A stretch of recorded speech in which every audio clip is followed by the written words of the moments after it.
Euzu billahi mineşşeytanirracim. Bismillahirrahmanirrahim. Elhamdülillahi rabbil alamin ve salatu vesselamu ala rasulina Muhammed ve ala alihi ve ashabihi ecmaîn. Amma ba'd. Selamun aleyküm sayılı cemaat-ı muslimin. Yüce Rabbimiz yapacak ibadetlerimizni, dualarımızı en güzel şekilde kabul ve makbul eylesin inşallah. Bugünkü mevzumuz şeytan ve onun askerleri. Bu mevzuya kirmeden evvel en evvela bunu aytmak gerek ki şu yaşadığımız hayat dünya hayatı bir imtihandır hepimiz için ve biz bu dünyada sınalamız. Bunun hakkında birçok ayet-i kerimeler var. Kısaca bir tanesini getirip inşallah mevzuya devam etmek isteyeyim. Bakara suresinin 155-156. ayet-i kerimelerinde Allah-u Teala bunun hakkında şu şekilde buyuruyor. Estaizu billah. وَلَنَبْلُوَنَّكُمْ بِشَيْءٍ مِنَ الْخَوْفِ وَالْجُوعِ وَنَقْصٍ مِنَ الْأَمْوَالِ وَالْأَنْفُسِ وَالثَّمَرَاتِ وَبَشِّرِ الصَّابِرِينَ. Sizni korkudan, açlıktan, mal, mülk ve canlarının eksilmesinden, meyvelerinin, mahsulatının eksilmesinden sınayacakmız. وَبَشِّرِ الصَّابِرِينَ. Sabır etkenlerini ise müjdeli olar, şu imtihandan geçkendirler inşallah. Demek ki saygılı cemaat bu dünya imtihan dünyasıdır. Ve biz ne kadar Allah'a kul olup olmağanımızdan sınalacakmız ya da sınalmaktayız. Bizim şu dünyada olumumuzun gayesi kulluktur. Yani Allah'a kul olmak, Allah'ın aytkanlarına boysunmaktır. Ve meşhur ayet-i kerimede Zariyat suresinde 56. ayetinde Allah-u Teala böyle buyuruyor. Estaizu billah. وَمَا خَلَقْتُ الْجِنَّ وَالْاِنْسَ اِلَّا لِيَعْبُدُونَ. Men insanlarını ve cinlerini bana ancak kulluk etsinler deyip yarattım. Kulluk etmekten gayrı başka bir şey için yaratmadım diye Allah-u Teala. Ve ona göre de bizler Allah'a iman edip, Allah'a inanıp, hayırlı işler becerip, Allah için hayırlı işler, faydalı, güzel işler becerip, Allah'ın emirlerini yerine getirip savap kazanamaz. Allah'ın razılığını kazanamaz ve böylece de bu dünya imtihanından geçip cehennem azabından kurtulamaz ve cennetinin mükafatına nail olarmız inşallah. Bu yaşadığımız hayatta imtihan dünyasında bizni sınamak için Allah-u Teala bizge iki tane büyük bir manya koygan. Bu manyalardan birisi bizim nefsimiz, özümüzün canımızdır, nefsimizdir. İçimizdeki olan nefs hayvani bir kısımdır. O bizge bütün istegenlerini fark etmeden aram yolundan mı, helal yolundan mı nasıl olsa olsun yerine getirilmesini talep etti. Ve biz eğer nefsimizge uysak kimerde Allah'ın doğru yolundan şaşırabileceğiz. Ve asıl düşmanımız var, o da şeytandır.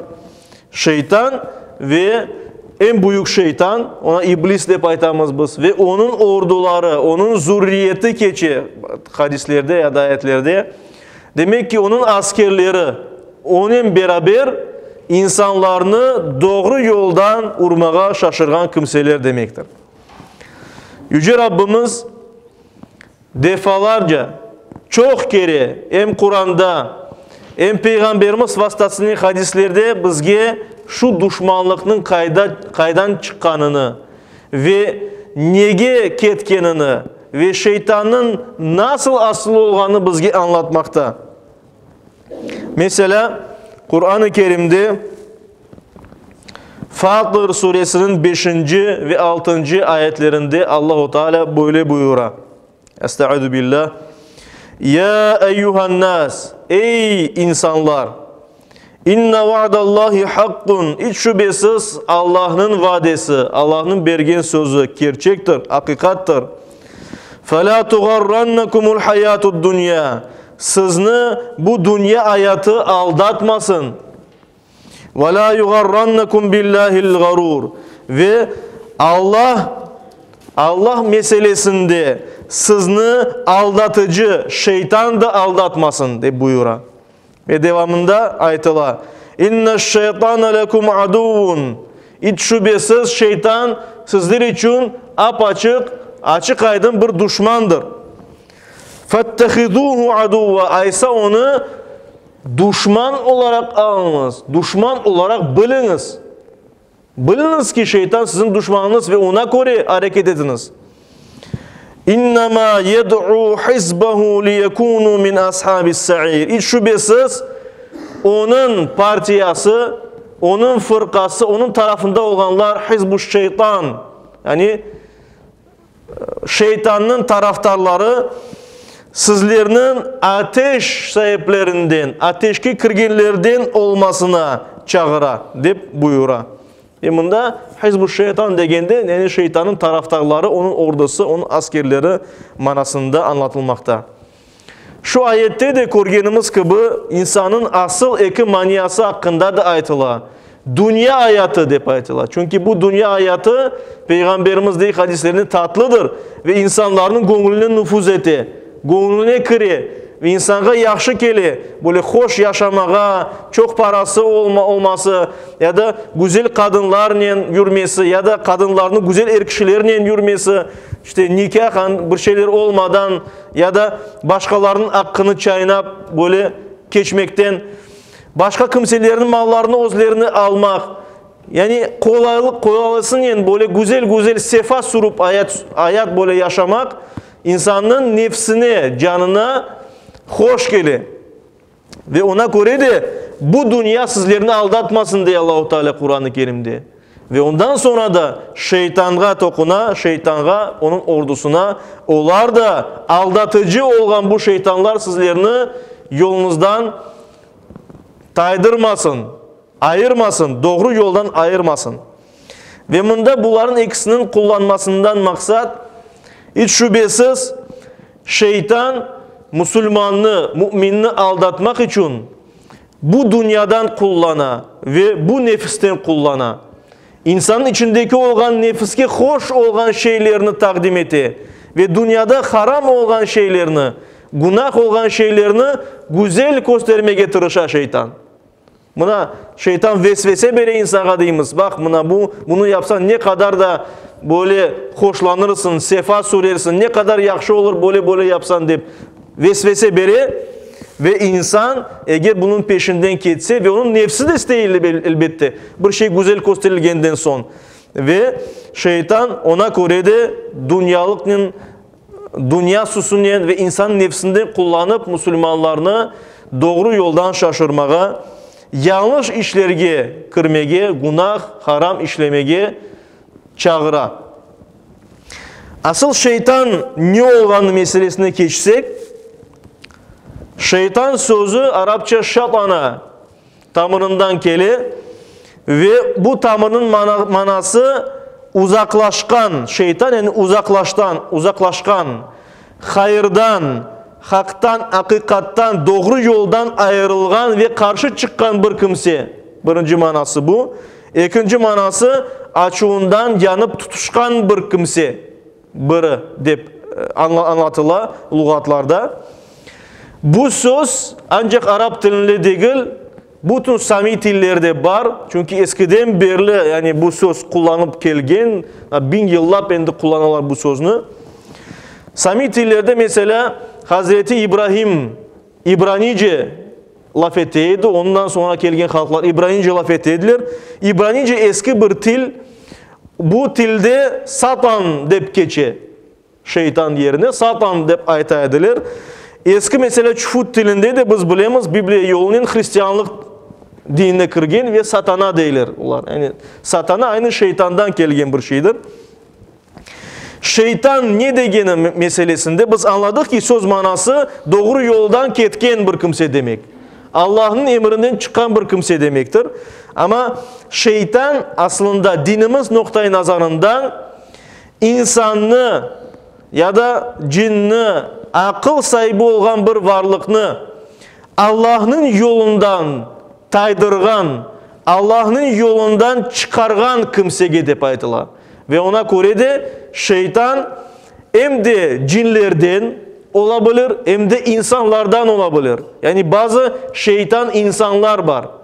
Şeytan insanlar Allah'a inanıp ya da inanmayıp başka kimselerini, müminlerini, musulmanlarını, inangan kimselerini doğru yoldan çıkarmaya tırışkan kimselerdir.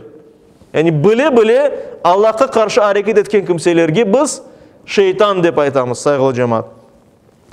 Ve şeytanlar hem insanlardan hem cinlerden olması mümkündür. En büyük şeytanga ise, yani birinci şeytanga bolup aytayıq. Kur'an-ı Kerim'de şeytan dep anılgan esas kim koz oğunu tutulsa buna da iblis dep aytalar. Yani şeytanların en büyüğüne birinci Allah'a karşı çıkan kimsegi iblis dep aytalar. Bu artık hususi bir isim olarak böyle anlaşıla. İblis ise umut kesken ve peşman olgan bir kimse manasına gele.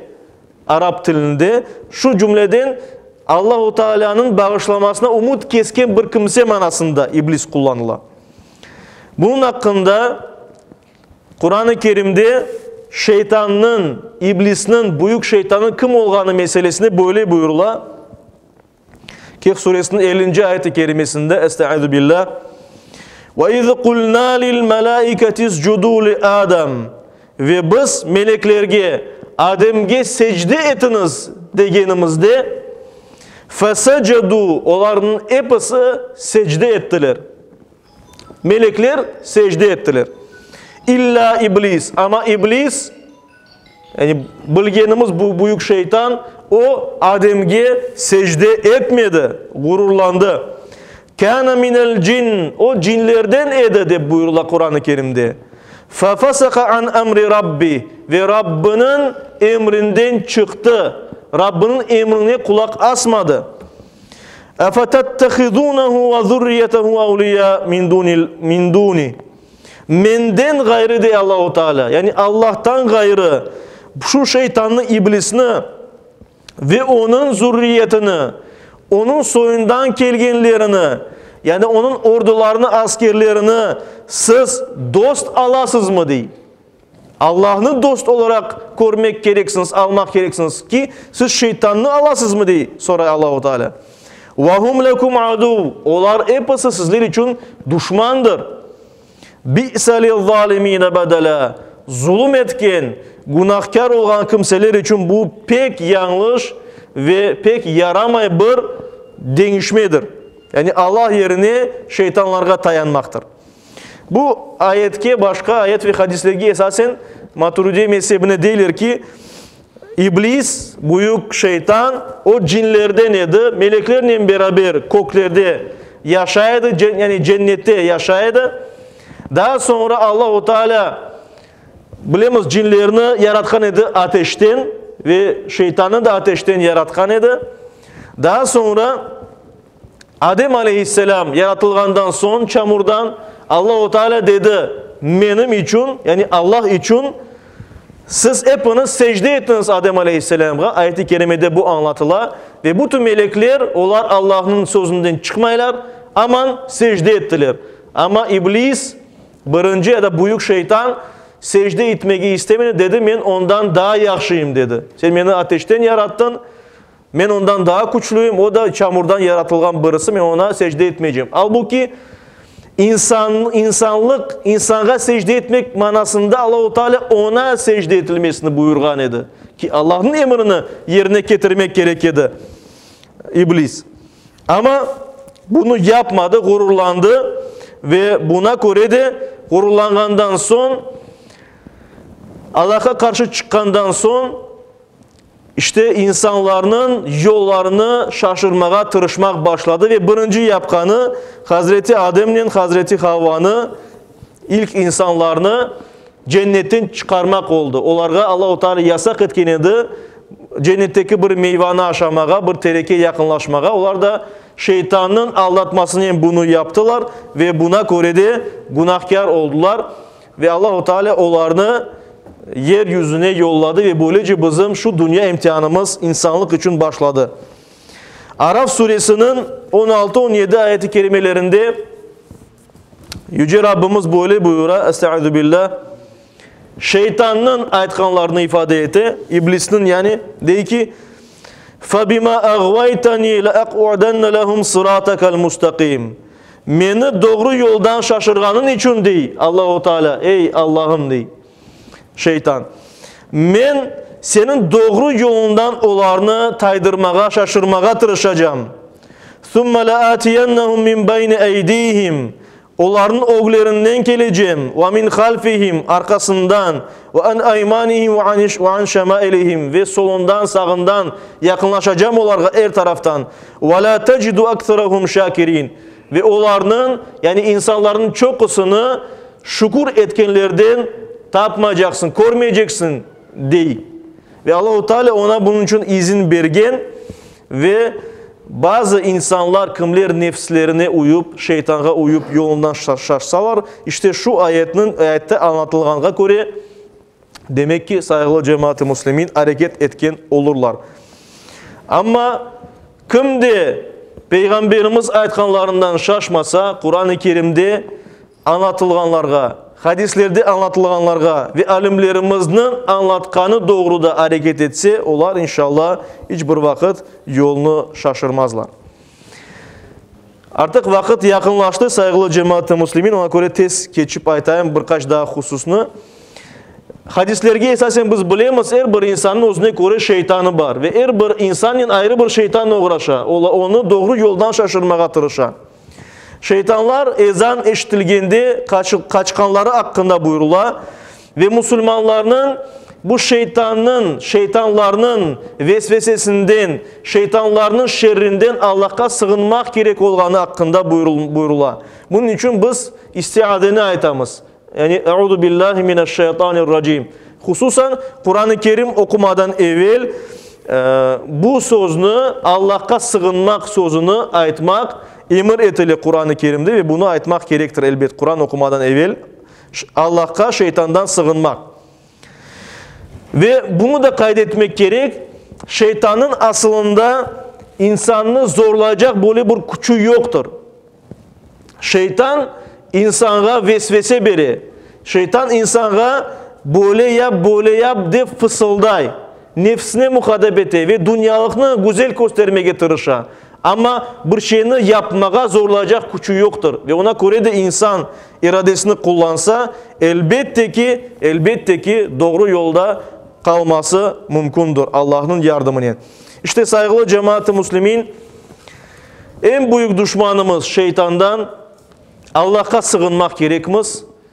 Her vakit nefsimizni terbiye etmek ve ancak elalından nefsimizi tatmin etmeye tırışmak gerekmiz. Yüce Rabbimiz her birimizge onun doğru yolunda olmağa, Müslüman olarak yaşamağa, Müslüman olarak son nefesini vermeye nasip eylesin. Amin.